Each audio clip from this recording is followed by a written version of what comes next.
Hi, I'm Yvette, otherwise known as DJ Sauce.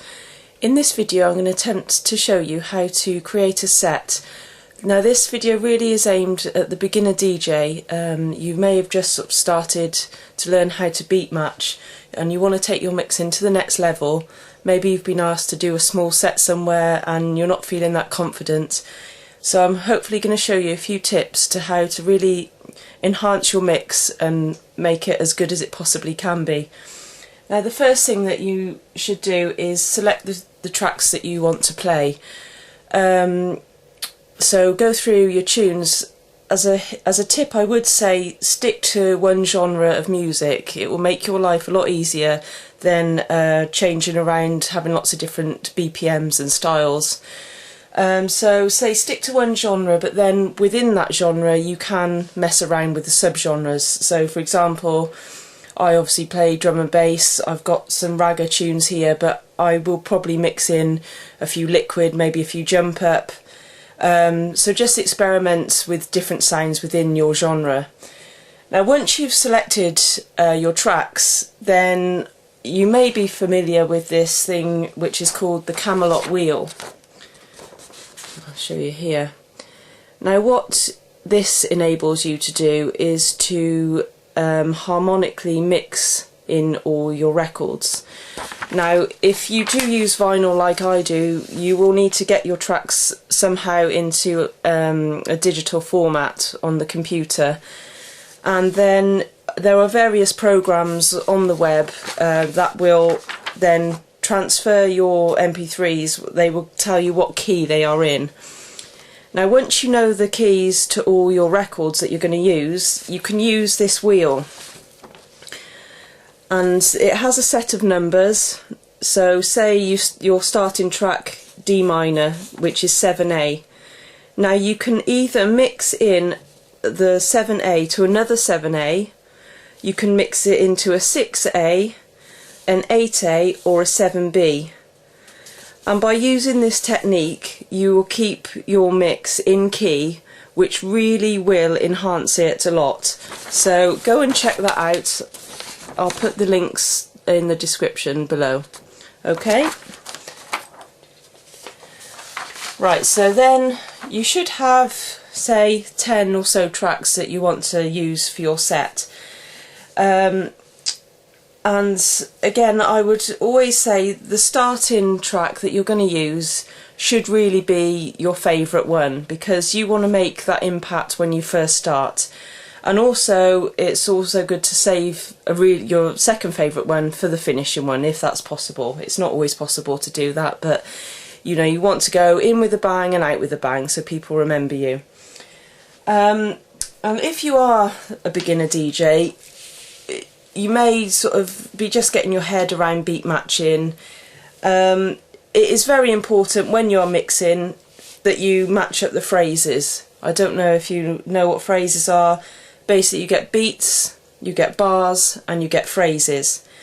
Now the beats and groups of 4, they're usually defined by the sort of kick drum sound, the doof, doof, doof, doof, the 4 beats, and then you get a bar. Now different genres of music have different amounts of bars in the phrases. The tracks that I've got here, they're drum and bass tracks, and they have a phrase which is 8 bars. I'll play you the first few bars and then I'll tell you where the phrase begins and ends.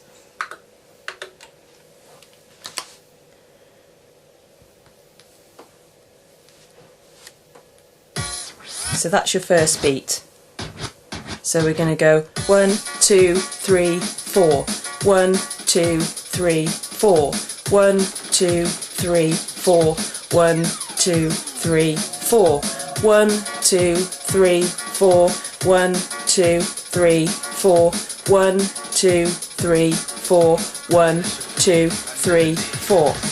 Okay, so that's your phrase.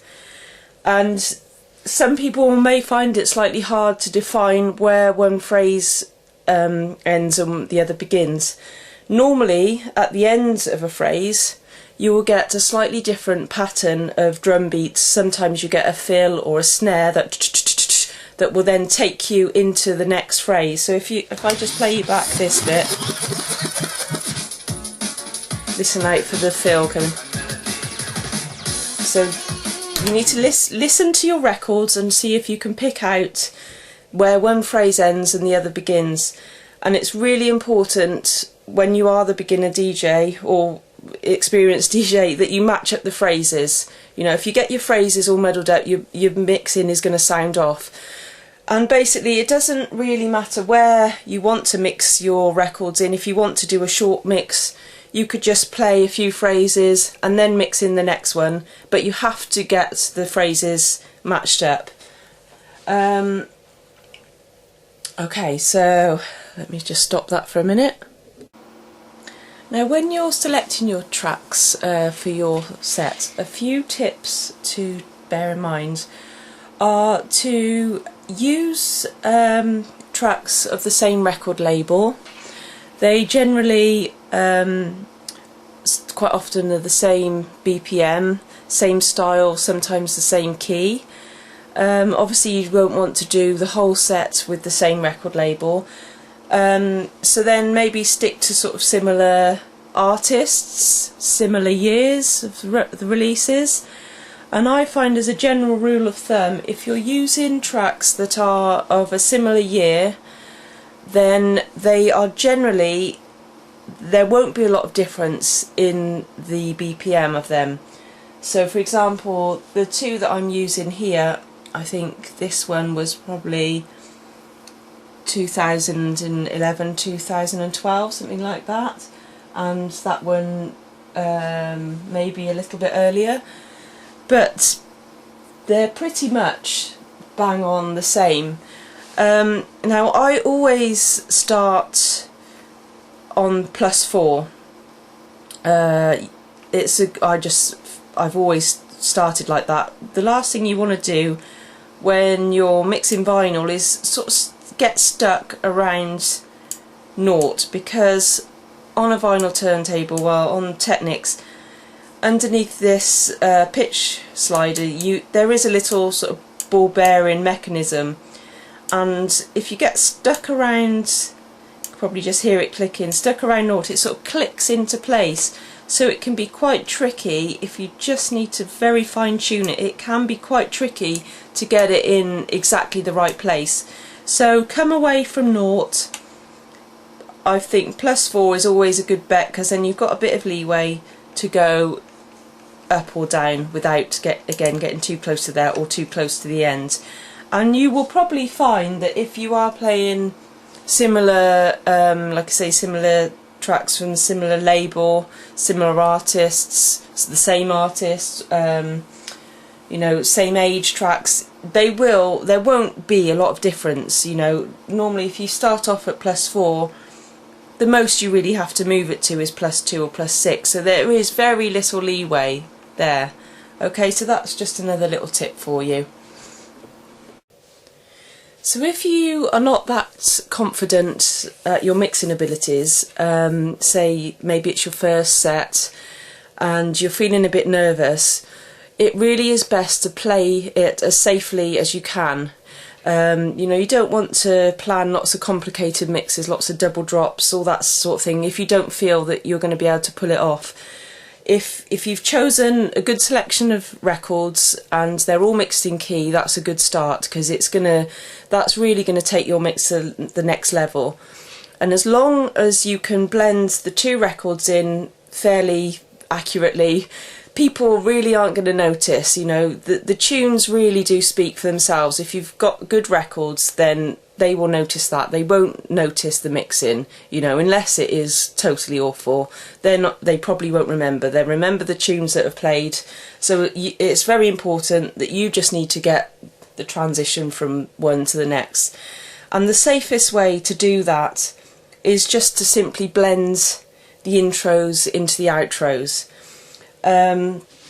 Now, a good way of telling this is how I've sort of always done it. Well, to begin with, this is how I used to mix, and this is how I was shown, but obviously things are a bit different if you use CDs, or you know, if you use a controller or something like that. It's not going to be as easy to tell where the breakdown and the outros and the intros or whatnot are. So on a record you can actually see the difference in the colour of these lines.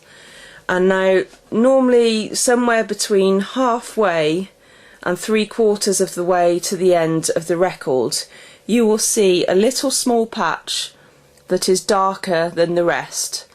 Now this normally is where your final sort of breakdown. All the beats will stop, there might be some singing or just, you know, one instrument playing or some harmonies or something. And then it sort of gradually builds up, and then it kicks into the final sort of little chunk and the outro. And what I've always sort of done is I let that last last breakdown sort of play out. You don't want to mix anything over top of that. When you want to let that break down and then when it builds back up, that's when you want to bring in your next mix. So what I spend the time doing while that breakdown is happening is just cue the next record up, ready to release it when it kicks back in. So I'll show you a demonstration of that. Let's put this.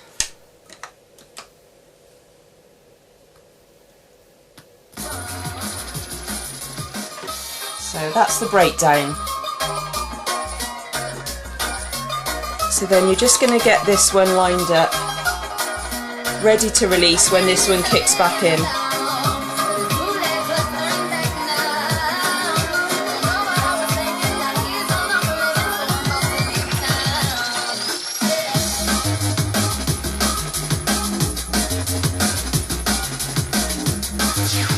So again, you might want to let a couple of phrases play before you actually bring in your mix. You've just released it at that point.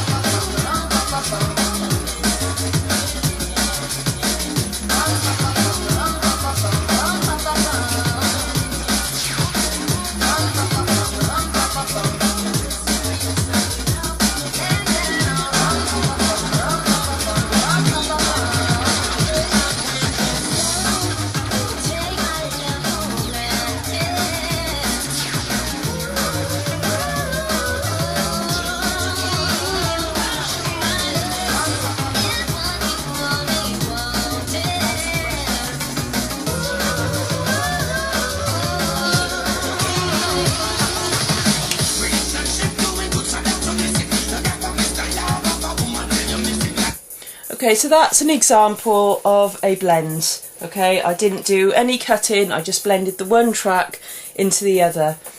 And another few points you will need to know about blending is how to really use the EQ to the max.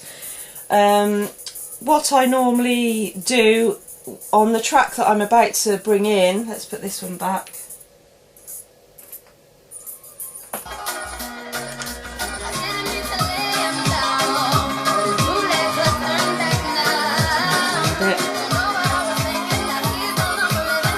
So on the track you're bringing in, you want to have the bass fairly low. If you have too much bass coming through on both records, it will sound noisy. So you turn the bass down. The gains should be set so that the levels are pretty much the same. So you don't really want to use the gain as a volume control. You use the faders for that. So what I tend to do as well is put the fader on the one I'm about to bring in, possibly about halfway. And then the idea is to, as they're mixing in, is to gradually bring the one track up, the other down, and the same with the bass. So it's a nice smooth blend. I've left it a bit late now, but...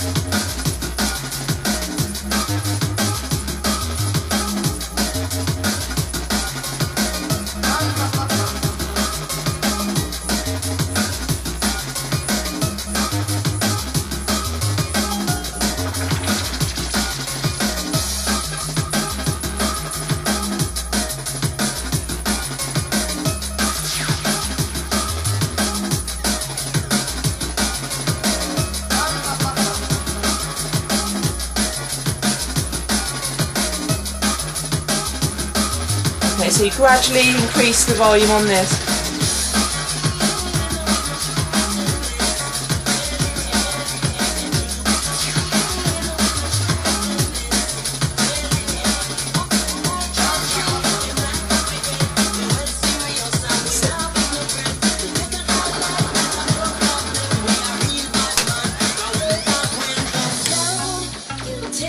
Okay.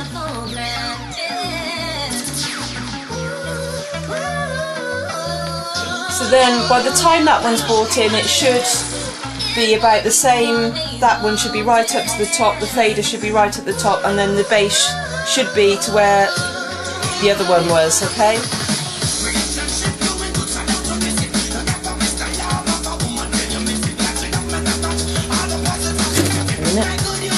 So this blending that I've shown you basically is going to make your mixes sound very smooth, but because you're going to be letting the one record play for quite a long time, what you do need to do in that time that the one's playing is really make sure that you know you've got it beat matched perfectly. So while the one record's playing, you know, cue up your record, let it play, keep going back and keep letting it play. Make sure you know that it is pretty much bang on the BPM. And what you then can do, once you know that the same record's at the right speed and you've still got time before you have to blend the one into the other, what you can mess around doing is just cutting in little snippets of beats. So I tend to do it sort of at the ends of the end beats of a bar, you know, and you can do different patterns. So say you've got 8 bars in a phrase, like I said before. So you could go 1, 2, 3, 4, 1, 2, 3, 4, 1, 2, 3, 4, 1, 2, 3, 4.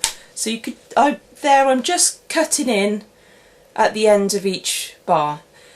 But you could change the pattern. So when it comes to the end of the phrase, maybe you could bring it in for a slightly longer time, just to emphasise with, you know, where I said there's that little, like, you know, you get the slip drum, and the fill drum, that sort of thing. You can sort of emphasise that by bringing in more of your own beats from that other record.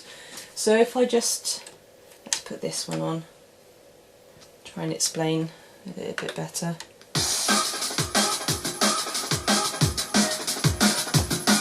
So then you cue up this record. Again, you want your bass turned a bit down and the levels a little bit lower.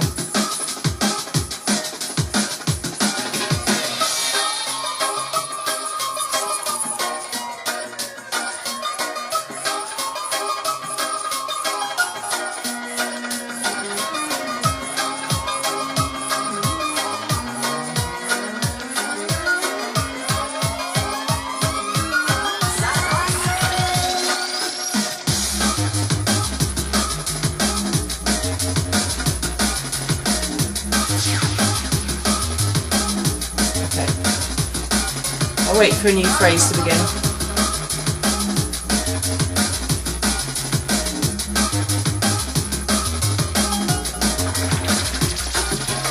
1, 2, 3, 4. 1, 2, 3, 4. 1, 2, 3, 4. 1, 2, 3, and 4. 1, 2, 3, 4. 1, 2, 3, 4. 1, 2, 3, 4. 1, 2, 3, 4.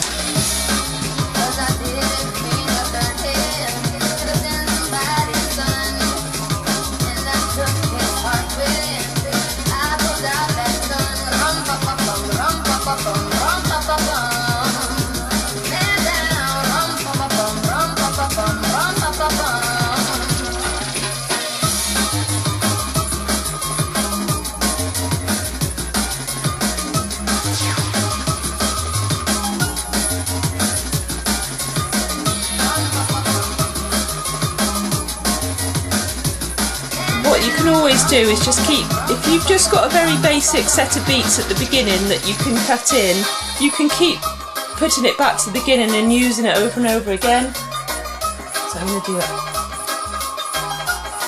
I'll just put this back a bit.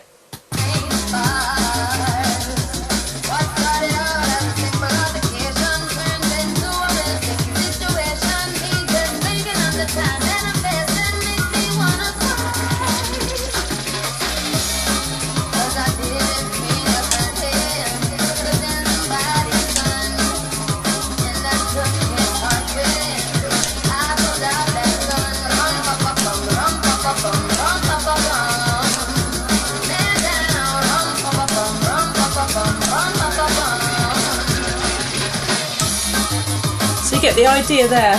So then you can just keep playing around by cutting little snippets in. You can try chopping it around a bit as well, but then always go back to that record and then always just wait till you get that breakdown at the end. Take that one back to the beginning and cue it up, ready for your outro. Okay, so I hope I've helped in some way. I know I'm not very good at explaining things, but I've done my best, and any help is good help, eh? So practice and enjoy.